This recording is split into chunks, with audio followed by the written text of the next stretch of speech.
आज साथीहरूसँग बसेर यसो गफ गर्नु पर्यो भनेको त तेरो नाक चाहिँ अलिक लामो छ है भन्दा रहेछन्। मलाई त रिस उठेर आएर भनिदिए लामो नाक हुने मान्छेहरू भाग्यमानी हुन्छन्।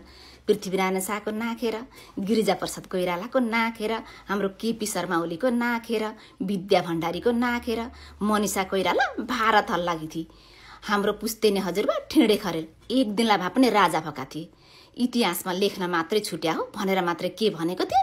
एउटी साथी बुरुक्क उफ्रेर मेरो हजुरबाको त झन् एक हात लामो नाक छ भनेर भन्दिएर चाहिँ अर्की साथी पनि के कम, उसले पनि मेरो हजुरबाको त झन् यति लामो नाक छ, यति लामो नाक छ, बाल्कनीमा बसेर फिल्म हेऱ्यो भने अगाडि पर्दालाई छुन्छ भन्दिएर चाहिँ म पनि के कम झापा लिन परे। मैले पनि भन्ने मेरो हजुरबाको त झन् यति लामो नाक छ, यति लामो नाक छ, नाक घर आएको 2 दिनपछि मात्र हजुरबा घर आइपुग्नुहुन्छ भनेर भनिदिए।